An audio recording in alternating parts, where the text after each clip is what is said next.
किथे मर गए ने फाउंडेशन वाले। अल्लाह पाक दी कसम है इत्थे लोग जड़े ने डोगर कदी रोया नहीं दा।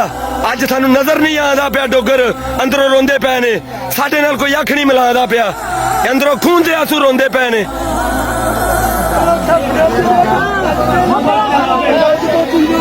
ਜਿਹੜੀ ਮਸਨੂਈ ਕਸ਼ਤੀ ਵਾਸਾਂ ਨਾਲ ਤੇਲ ਵਾਲੇ ਡਰਮਾਂ ਨਾਲ ਬਣਾ ਤੇ ਜਹੇਜ਼ ਦਾ ਸਮਾਨ ਕੱਢਿਆ ਜਾਂਦਾ ਪਿਆ।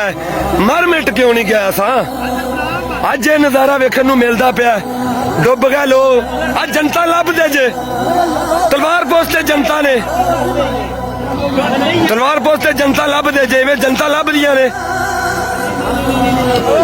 ਆ ਪਾਕਿਸਤਾਨ ਦਾ ਹਿੱਸਾ ਹੈ, ਪਾਕਿਸਤਾਨੀ ਨੇ। ਇਹ ਕਿਵੇਂ ਤੁਹਾਨੂੰ ਸਬੂਤ ਦੇਈਏ? ਕਿਵੇਂ ਤੁਹਾਨੂੰ ਸਬੂਤ ਦੇਈਏ? ਆਈਏ। ਲੇਕਿਨ ਅੱਜ ਸਾਡੇ ਕੋਲ ਸਾਡਾ ਸਾ ਮਰ ਗਏ ਮਟ ਗਏ, ਵੇਖਿਆ ਨਹੀਂ ਜਾਂਦਾ ਪਿਆ ਨਜ਼ਾਰਾ। ਇਸ ਤਰ੍ਹਾਂ ਵੀ ਹੋਇਆ ਕਦੀ ਪਿੰਡ ਹੀ ਰੁੜਦਾ ਜਾਂਦਾ।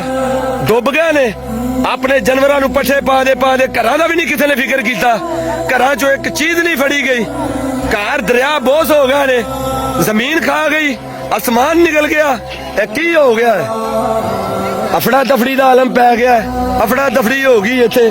ਲੇਕਿਨ ਤੁਹਾਨੂੰ ਬਸਤੀਆਂ ਵੀ ਵਹਾਣਾ ਮੈਗਾ। ਇਹ ਕਿਆਮਤ ਦਾ ਮੰਜ਼ਰ ਪੇਸ਼ ਹੁੰਦਾ ਪਿਆ। ਕਿਆਮਤ ਆ ਗਈ ਇੱਥੇ, ਇੱਥੇ ਕਿਆਮਤ ਆਈ ਏ। ਪੂਰੇ ਪੰਜਾਬ 'ਚ ਸਲਾਬ ਆਇਆ। ਇਸ ਤਰ੍ਹਾਂ ਦੀ ਕਿਆਮਤ ਕਿਥੇ ਤੁਹਾਨੂੰ ਵੇਖਣ ਨੂੰ ਨਹੀਂ ਮਿਲੇਗੀ। ਲੇਕਿਨ ਉਹ ਬੰਦਾ ਡੁੱਬਿਆ ਜਾਂਦਾ ਹੈ, ਡੁੱਬ ਤੇ ਜਾਂਦਾ ਪਿਆ ਬੰਦਾ। ਲਾਂਚਾਂ ਦੇ ਜ਼ਰੀਏ ਸਮਾਨ ਨਿਕਲਦਾ ਹੁੰਦਾ ਕਸ਼ਤੀਆਂ ਨਾਲ, ਬੰਦੇ ਡੁੱਬ ਤੇ ਜਾਂਦੇ ਪਏ ਨੇ। ਮਰ ਜਾਓ ਸਾਰੇ, ਖਾਨਾ ਖਰਾਬ ਹੋ ਜਾਵੇ। ਸੁਬਾਹ ਦੇ ਲੱਗੇ ਨੇ ਭੁੱਖੇ। 500 ਬੰਦਾ ਇੱਥੇ ਕੰਮ ਕਰਦਾ ਪਿਆ। ਕਿਸੇ ਬੰਦੇ ਨੇ ਇੱਥੇ ਰੋਟੀ ਤੱਕ ਨਹੀਂ ਆਈ। ਕੀ ਪਾਣੀ 'ਚ ਟੱਪ ਤੇ ਆਉਣਾ ਪੈਂਦਾ? ਪਿਛਾ ਹੀ ਮਰ ਜਾਓ ਫਿਰ। ਸਾਡੇ ਕੋਲ ਇਸ ਤੋਂ ਉੱਤੇ ਲਫ਼ਜ਼ ਨਹੀਂ ਲੱਭਦੇ ਪਏ। ਅੱਗੇ ਸਾ ਤੁਹਾਨੂੰ ਵਹਾਣੇ ਆ ਇੱਥੇ। ਅਗਰ ਜੇ ਅੱਜ ਇੱਕ ਦੇਗ ਵੀ ਆ ਜਾਂਦੀ, ਕੋਈ ਬੰਦਾ ਲੈ ਤੇ ਆ ਜਾਂਦਾ। 500 ਬੰਦਾ ਕੰਮ ਕਰਦਾ ਵਾ ਸੁਬਾਹ ਦਾ ਭੁੱਖਾ। ਨਾ ਇੱਥੇ ਚੁੱਲ੍ਹਾ ਬਲ ਸਕਦਾ, ਨਾ ਇੱਥੇ ਬਾਲਣ ਨੇ, ਨਾ ਇੱਥੇ ਕੋਈ ਖਾ ਪੀ ਸਕਦਾ, ਨਾ ਇੱਥੇ ਦੁਕਾਨਦਾਰੀ ਕੋਈ ਰਹਿ ਗਈ ਏ। ਭੁੱਖੇ ਮਰਦੇ ਪਏ ਨੇ। ਆਪਦੀਆਂ ਜਾਨਾਂ ਤੇ ਖੇਲਤੇ ਦੂਸਰੇ ਮੁਸਲਮਾਨ ਭਰਾਵਾਂ ਦਾ ਸਮਾਨ, ਧੀਆਂ ਭੈਣਾਂ ਦਾ ਸਮਾਨ ਕੱਢਿਆ ਜਾ ਰਿਹਾ ਹੈ। ਲੇਕਿਨ ਅਫਸੋਸ ਹੈ ਉਹਨਾਂ ਤੇ ਜਿਨ੍ਹਾਂ ਦੀਆਂ ਜ਼ਿੰਮੇਦਾਰੀਆਂ ਹੀ। ਅਫਸੋਸ ਹੈ ਉਹ ਤਨਜ਼ੀਮਾਂ ਤੇ, ਇਸਲਾਮੀ ਤਨਜ਼ੀਮਾਂ ਤੇ ਜਿਹੜਾ ਇਸਲਾਮ ਦਾ ਨਾਂ ਲੈ ਤੇ ਫੰਡ ਇਕੱਠਾ ਕਰਦੀਆਂ ਨੇ। ਅੱਜ ਮਰ ਗਏ, ਅੱਜ ਰੁੜ ਗਏ। ਅੱਜ ਉਹ ਬੁੱਲੇ ਸ਼ਾਹ ਦਾ ਤੇ ਪੀਰ ਵਾਰਿਸ ਸ਼ਾਹ ਦਾ ਪੰਜਾਬ ਲੁੱਟਿਆ ਪੁੱਟਿਆ ਗਿਆ ਹੈ। ਧੀਆਂ ਭੈਣਾਂ ਦਾ ਜਹੇਜ਼ ਰੁੜ ਗਿਆ। ਅੱਜ ਦਾ ਅਸਾਂ ਨਿਜ਼ਾਮ ਤੁਹਾਨੂੰ ਵਹਾਣੇ ਅੱਗੇ ਜਾ ਤੇ ਘਰਾਂ ਦੇ ਘਰ ਰੁੜ ਗਏ। ਇਸ ਤਰ੍ਹਾਂ ਵੀ ਕਦੀ ਹੋਇਆ ਸੀ। ਆਹ ਵੇਖਣ ਨੂੰ ਬੂਟਿਆਂ ਵਿੱਚ ਮਿਲਦਾ ਪਿਆ। ਇਹ ਉਹ ਬੈੱਡ ਨੇ। ਕੀ ਨਾਂ ਲਈਏ ਯਾਰ? ਕੋਈ ਵੇਹਦਾ ਵੀ ਨਹੀਂ ਪਿਆ, ਉੱਤੋਂ ਟੱਪੀ ਜਾਂਦੇ ਨੇ। ਲੇਕਿਨ ਆਪਣੀਆਂ ਜਾਨਾਂ ਬਚਾਉਂਦੇ ਫਿਰਦੇ ਨੇ। ਮਰ ਗਿਆ ਧੀਆਂ ਭੈਣਾਂ ਸਾਡੀਆਂ। ਇਹ ਉਹੀ ਸਮਾਨ ਹੈ ਜਿਹਨੂੰ ਅਸਾਂ ਰੋਜ਼ ਦੀ ਟਾਕੀ ਮਾਰੀਦਾ, ਰੋਜ਼ ਦੀ ਜਿੰਦੀ ਹਿਫਾਜ਼ਤ ਕਰੀਦਾ। ਟੁੱਟ ਭੱਜ ਗਿਆ, ਰੁੜ ਗਿਆ, ਡੁੱਬ ਗਿਆ, ਕੁਛ ਇੱਧਰ ਜਾ ਰਿਹਾ। ਲੇਕਿਨ ਅੱਜ ਅੰਦਰੋਂ ਸਾਰੇ ਹੀ ਰੋਂਦੇ ਪਏ ਨੇ। ਇਹ ਬੰਦਿਆਂ ਦੀ ਸ਼ਾਨ ਹੁੰਦੀ ਏ, ਬੰਦੇ ਰੋਂਦੇ ਨਹੀਂ ਦੇ। ਲੇਕਿਨ ਅੰਦਰੋਂ ਸਾਰੇ ਚਾਰੇ ਕਰਮਾਨੇ ਨੇ, ਅੰਦਰੋਂ ਸਾਰੇ ਦਿਲ ਰੋਂਦੇ ਪਏ ਨੇ। ਇਹਨਾਂ ਦੇ ਅੱਖ ਨਹੀਂ ਮਲਾਈ ਜਾਂਦੀ ਪਈ। ਇਹ ਵੀ ਵੇਖ ਲੋ, ਖੰਡਰਾਤ ਦੇ ਮੰਜ਼ਰ ਪੇਸ਼ ਹੁੰਦੇ ਪਏ ਨੇ। ਲੋਕਾਂ ਕੋਲ ਜਿਹੜੀ ਆਪਣੀ ਜਾਨ ਬਚਾਉਂਦਿਆਂ ਕੋਈ ਜਿਹੜੀ ਚੀਜ਼ ਉਹਨਾਂ ਦੇ ਹੱਥੀ ਆਉਂਦੇ ਪਏ ਨੇ।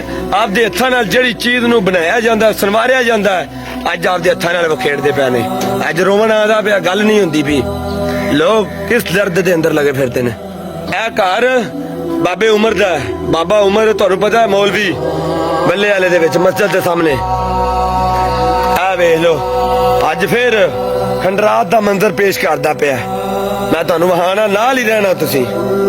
ਅੱਜ ਲੁੱਟੇ ਗਏ ਨੇ ਸਾਰੇ। ਅੱਜ ਆਪਦੀਆਂ ਜਾਨਾਂ ਬੜੀ ਮੁਸ਼ਕਿਲ ਪਹੁੰਚਾਉਂਦੇ ਪਏ ਨੇ। ਕੱਲ ਇੱਥੇ ਕੋਠਾ ਸੀ, ਕੱਲ ਇੱਥੇ ਮਕਾਨ ਸੀ, ਜਿੰਦੇ ਮਕਾਨ 'ਚ ਤੁਹਾਨੂੰ ਵਹਾਣੇ ਪਏ। ਇੱਥੋਂ ਲੰਘਦੇ ਗਏ ਸਾਂ। ਔਰ ਬੂਟੀਆਂ ਵਾਲਾ ਮਕਾਨ ਸੀ ਉੱਥੇ, ਉਹਦਾ ਨਾਮੋ ਨਿਸ਼ਾਨ ਨਹੀਂ ਰਹਿ ਗਿਆ। ਜਿਹੜਾ ਘਰ ਜਿਹੜਾ ਤੁਸੀਂ ਵੇਖਦੇ ਰਹੇ ਜੇ ਕੱਲ, ਆਹ ਘਰ ਜੁੱਫੇ ਦਾ ਨਾ, ਆਹ ਜੁੱਫੇ ਡੋਗਰ ਦਾ। ਮਾੜਾ ਬੰਦਾ ਜਿਹੜਾ ਚਾਰਾ ਕੱਲਾ ਬਹਿ ਤੇ ਰੋਂਦਾ ਹੈ। ਲੇਕਿਨ ਘਾਹ ਨੂੰ ਢਾਹ ਲੱਗੀ ਏ, ਭੜੋਲਾ ਵੀ ਨਹੀਂ ਫੜਿਆ ਜਾਂਦਾ ਪਿਆ, ਭੜੋਲਾ ਵੀ ਪਿਆ ਹੈ ਜੇ ਕੋਈ ਆ ਜਾਵੇ ਸੁਬਾਹ ਮਦਦ ਵਾਸਤੇ, ਜਿਹੜਾ ਵੀ ਆ ਸਕਦਾ ਹੈ, ਇਹ ਅੱਲਾ ਵਾਸਤੇ ਕੰਮ ਕਰਨਾ ਹੈ। ਇਹ ਭੜੋਲਾ ਪਿਆ, ਇਹਦੇ ਵਿੱਚ ਵੀ ਇਹ ਸਮਾਨ ਹੋਵੇਗਾ। ਤੇ ਇਹ ਵੇਖ ਲੋ ਕਿੱਡੀਆਂ ਮਿਹਨਤਾਂ ਨਾਲ ਸਾਰੀ ਜ਼ਿੰਦਗੀ ਦੀਆਂ ਪੂੰਜੀਆਂ ਲਾਈਆਂ ਨੇ। ਆਹ ਵੇਖ ਲੋ ਤੇ ਘਰਾਂ ਦੇ ਘਰ ਰੁੜ ਗਏ ਨੇ, ਆਪਦੀਆਂ ਜਾਨਾਂ ਨਹੀਂ ਬਚਾਈਆਂ ਗਈਆਂ ਕਈਆਂ ਕੋਲ। ਆਹ ਦਰਿਆ ਹੈ, ਆਹ ਦਰਿਆ ਸਭ ਕੁਝ ਲੈ ਗਿਆ ਹੈ। ਇੱਥੇ ਜਿਹੜਾ ਕੱਲ ਕੁਛ ਨਹੀਂ, ਇੱਥੋਂ ਗਿਆ ਤੇ ਉਹ ਜਿੱਥੇ ਆ ਜਿਹੜਾ ਗੁਲਕ ਤੇ ਰਾਦੇ ਦਿਸਦਾ ਪਿਆ, ਉਹ ਵੇਖਦੇ ਪੈ ਜੇ, ਇੱਥੇ ਉਹ ਕੱਲ ਮਕਾਨ ਸੀ ਜਿਹੜੇ ਜਿਨ੍ਹਾਂ ਨੂੰ ਬੂਟੀਆਂ ਲੱਗੀਆਂ ਸੀ, ਜਿਹੜਾ ਪੱਕਾ ਬਣਿਆ ਸੀ, ਜਿੱਥੇ ਤੁਹਾਨੂੰ ਪੱਥਰ ਦਿਸਦਾ ਪਿਆ ਸੀ, ਜਿਹੜੇ ਬੜੇ ਸਜਾਵਟ ਨਾਲ ਕਿਸੇ ਨੇ ਘਰ